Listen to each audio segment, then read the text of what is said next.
Hoje o tribunal pegou fogo. Os advogados do Diddy tentaram anular o julgamento. It's day 20 of Diddy's trial, and as you know, over the weekend, his team submitted a motion for a mistrial, and it had to do with Bonna's testimony. But that's not all. The prosecutors told the judge they want jury number 6 to be removed. Um dos membros do júri foi expulso do julgamento. Hoje esse tribunal pegou fogo. Fala com a gente, Gal Sonati. E eu sou a Isa. O que a gente vai fazer aqui hoje? Hoje a gente veio trazer mais atualizações do caso Diddy. Gente, o caso dele pode ser anulado? Talvez seja a atualização mais macabra que a gente tenha até o momento. O julgamento chegou muito próximo de ser anulado. A gente já vai dar um spoiler aqui pra vocês se acalmarem. Não foi. Mas de verdade, a Isadora, ligando aqui a câmera pra gente gravar, falou: Natália, eu fiquei com muito medo ao ler o porquê que eles queriam anular esse julgamento, porque quase foi bem sucedido. Outras coisas que a gente tem que falar também é analisar um áudio que vazou do Diddy falando com a Jane, a segunda namorada que tá sob um pseudônimo, que namorou ele entre 2020 e 2024, depois da Cassie, mas que atravessou os mesmos problemas, e mostrando pra nós que a pior notícia do Kanye é sempre a próxima. Ele está hoje, ele acabou de chegar,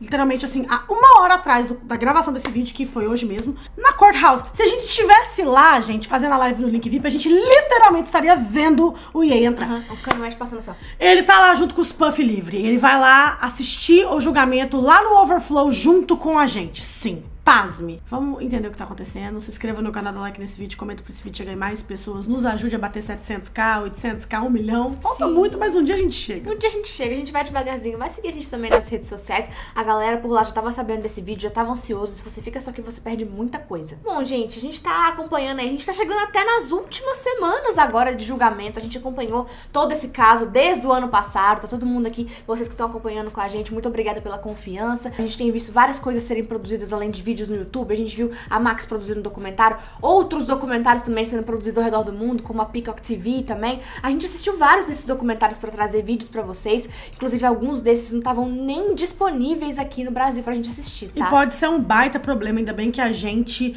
tem a solução pra esse problema. E a solução pra isso se chama Surfshark. Sim, gente, Surfshark é um VPN maravilhoso que te permite acessar conteúdos de vários lugares do mundo, em qualquer lugar que você esteja, mesmo que o conteúdo esteja bloqueado na sua localidade. Tem coisa mais broxante do que a gente querer assistir uma coisa e a gente não conseguir, gente. Com o Surfshark, a gente não tem mais esse problema, só a gente mudar nosso endereço de IP e acessar várias coisas ao redor do mundo, sem contar também que a Surfshark é incrível e nos protege, tá, gente? Protege os nossos dados. Porque quando a gente tá falando desse tipo de coisa, tipo, mudar o nosso IP, acessar conteúdos de outros lugares do mundo, localidade diferente da sua, né, conteúdo que não estão disponível na sua área, a gente pode abrir o nosso firewall, a gente pode expor ali o nosso computador a vírus, a malwares, e com a Surfshark não tem mais isso, tá, gente? Eles simplesmente garantem pra gente não só esses serviços maravilhosos, mas também muita proteção para todos os seus dados e seus aparelhos eletrônicos. Sim, eles também garantem que você vai conseguir fazer aquela viagem dos seus sonhos de forma muito mais barata, gastando muito menos dinheiro. O que você faz? Você também só troca a localização do seu IP e você consegue encontrar ofertas mais baratas de hotéis, de voos, de aluguel de carro, de tudo que você precisa pra fazer a sua viagem.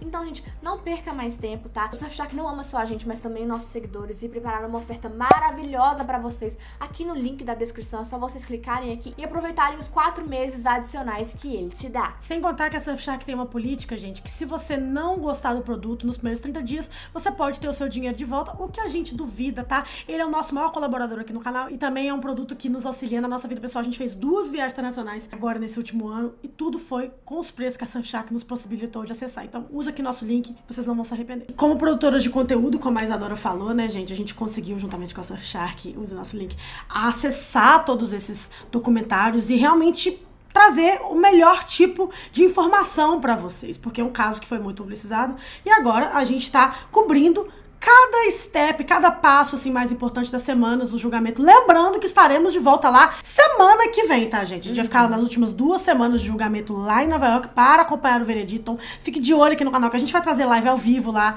da porta do julgamento, do hotel, muitos vídeos. A gente vai estar lá para trabalhar para vocês, então vai ser tipo assim, 24 horas respirando no caso dele. Mas agora a gente vai partir do pressuposto que você já tá atualizado nos últimos vídeos que a gente produziu do julgamento em si, ou seja, das semanas e das testemunhas. Então a gente vai começar de onde nós paramos, que é com o depoimento da Jane, né, a namorada do Diddy, mais longa depois da Cassie, que ele namorou depois da pandemia, uma mulher que tá sob um pseudônimo e que enfrentou os mesmos problemas que ela. A gente já sabe quais são, né, os problemas da freak off, de ser, primeiro, muito seduzida por ele, um homem que é muito robusto e maior que a vida, e muito carismático e muito bem sucedido, mas que depois puxa o tapete e se mostra, na verdade, um homem controlador, abusador, que detinha muito poder sobre ela. Ele pagava todas as contas dela, ele ainda paga o aluguel dela. Enquanto ela está lá, tipo assim, depondo contra ele, contando a sua história de terror, ele, nesse momento, ainda paga o aluguel dela, pra vocês verem o tanto que ele a alienou financeiramente, tá? Ela tem um filho, então isso deixa a situação ainda mais complicada, porque ela, além de cuidar de si mesma, ela também tem que cuidar de uma criança. E realmente foi um depoimento muito emocional. Ela depôs durante toda essa semana, ela contou diversas coisas, como, por exemplo, quando ela viu, ela ainda estava em um relacionamento com o Diddy naquela época, mas quando ela viu a queixa da Cassie, né, a queixa civil que a Cassie fez contra o Diddy lá no final de 2023, quando ela leu o processo e ela viu tudo, ela falou, cara, é como se eu estivesse revivendo os meus traumas, é como se eu estivesse lendo tudo que aconteceu comigo, só que pelos olhos de outra pessoa. A Cassie sou eu sou a Cassie, basicamente isso. Eu acho que é muito interessante como que as histórias de sucesso às vezes mudam, mas as histórias de fracasso são sempre as mesmas. São sempre as mesmas. As histórias de vítimas são sempre iguais. Foram sempre as mesmas batidas, e ela se viu muito no depoimento da Cassie. E antes mesmo da Cassie, porque muitas das coisas a gente vai ver no futuro, muitas das coisas que a defesa usou pra manipular e pra tentar fazer ali a cross-examination com a Jane foi falar que ela só mudou de ideia e começou a ter umas atitudes esquisitas com o Diddy depois da denúncia da Cassie, né, que a Cassie processou o Diddy e eles fizeram um acordo de 20 milhões de dólares. Aí ela falou assim, de acordo com a defesa, vou aqui também começar a broncar com ele com essa coisa pra eu também poder ganhar meu dinheiro, fazendo ela parecer uma interesseira, entendeu? Sendo que a promotoria conseguiu mostrar pra nós várias mensagens que foram trocadas entre ela e o Diddy antes mesmo do processo da Cassie acontecer, em que a Jane já expressava aquele temor, aquele negócio de não quero participar disso aqui, isso não é pra mim, isso não é legal, eu não gosto disso, eu não quero continuar fazendo parte desse negócio. Em meio a Jane contando a sua história, a promotoria exibiu um áudio que o Diddy mandou pra ela em um dos momentos de rompante dela falando que não queria mais participar dessas coisas, e parte desse áudio foi liberado pra imprensa, tá, galera? A gente consegue ouvir um pouco do que ele disse. Vamos dar uma reagida só pra gente entender com o que a gente tava lidando. Hey, I really don't know what's going on with you, but I just want to just give you a heads up that I'm about to really disappear on you. You feel me? I'm not going to be playing these games with you at all, at all. I'm telling you, I ain't got no time for no motherfucking games. Where my life is at right now, I don't have no time for no games, baby girl. Me and you can be mad, I can have a spat. We Ele can tem quase have 60 anos, ele fala como se ele fosse um adolescente de 13. That's really, that's all it is. Cause you got me on my job. Nah, it ain't never gonna work like that over here. You know what I'm saying?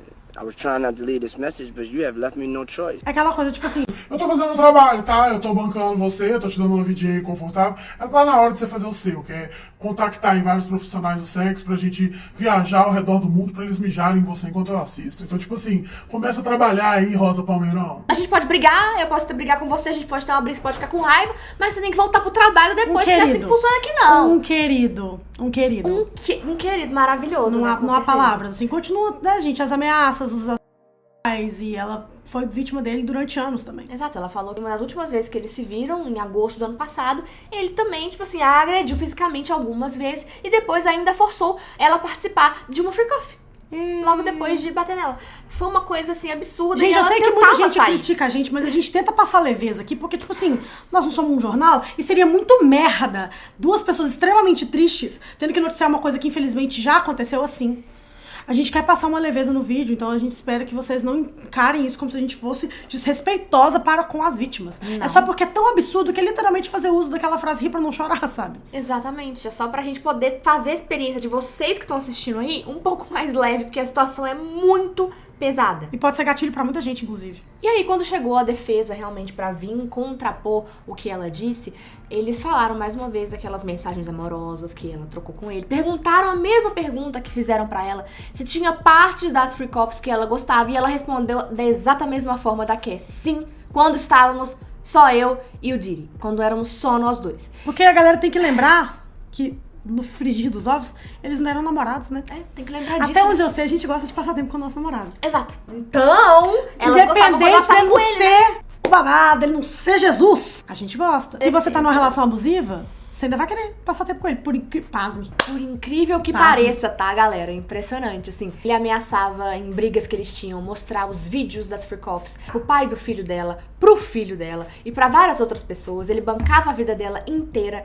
e ele usava dessas formas pra poder manter ela ali. Ela tentou sair até o último segundo, mas literalmente a última vez que eles se viram foi pouco tempo antes dele ser preso em setembro do ano passado. Foi uma situação muito complicada e depois ela passou todos esses últimos meses conversando com advogados e vendo, tipo assim, olha, o que a gente pode fazer? Porque essa situação tava muito complicada pra mim. E a defesa tentava perguntar pra ela assim, ai, Mas você devia receber vários presentes caros e tal, tipo...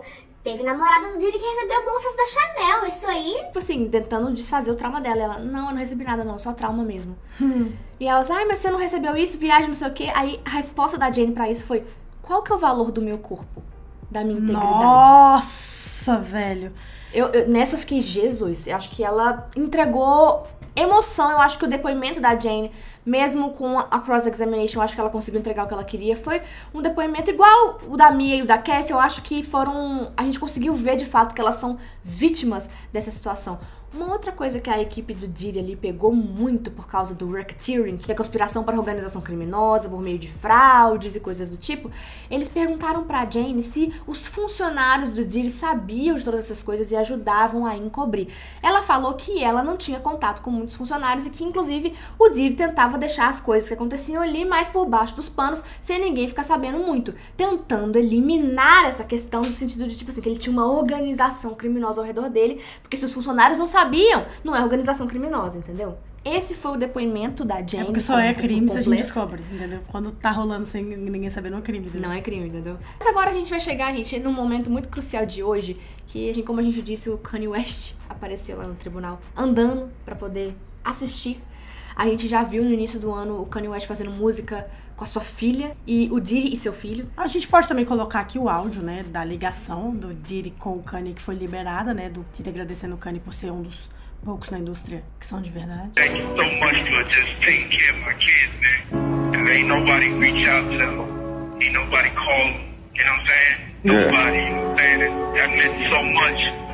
Man, I appreciate you. Word up, man. Yeah, absolutely. I love you so much, man. It's like you raised me even when I didn't know you. You know what I'm saying? Yeah.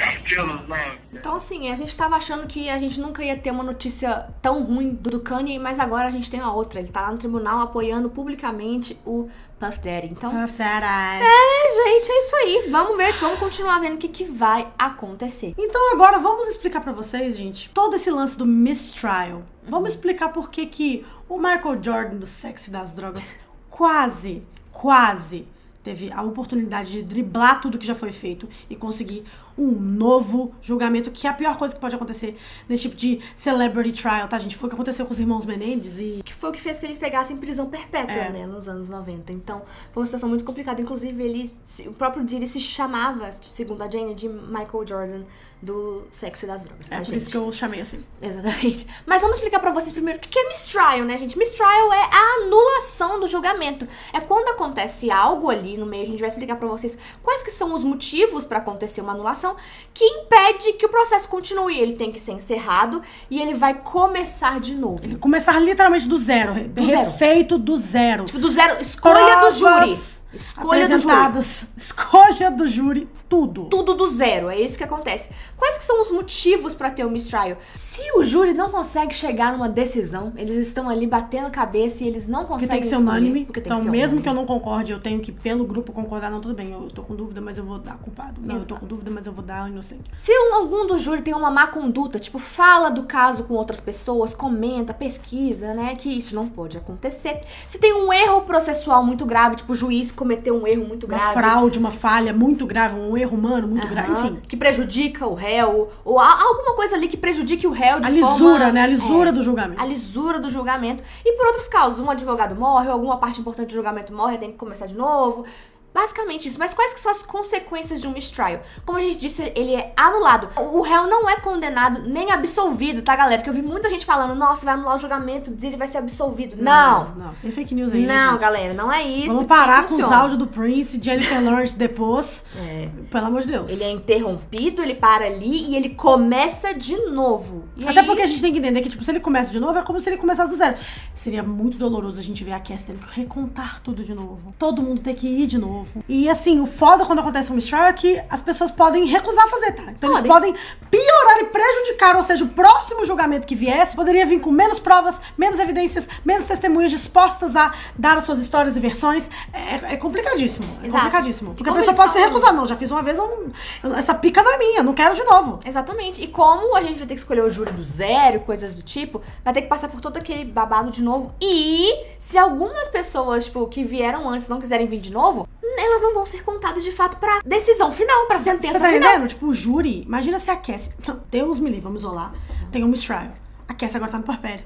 Nem se ela quisesse, ela consegue comparecer. Aí não tem o depoimento da Cassie pro júri, porque a gente tem que entender que o júri, ele literalmente não tem contato com o mundo de fora. Ele não pode ver notícias, Notícia TV, nada. O que ele tem é o auto do processo. Então eles podem chegar no máximo em casa, ou até no hotel que eles ficam ali nas últimas semanas, e ler o processo. E fazer, de forma justa, a decisão deles, com base no processo. Se não tem um depoimento mais importante, foi o que aconteceu com os irmãos Menendez.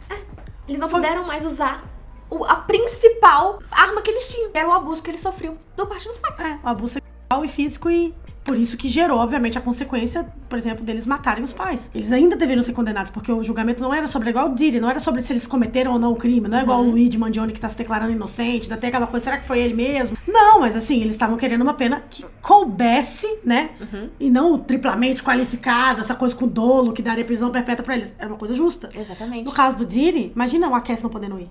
Vocês estão entendendo? Então, assim, o mistrial é, tipo, literalmente a pior coisa que pode acontecer, principalmente num caso como esse, onde a gente já sabe que a pessoa é culpada, pra gente conversa.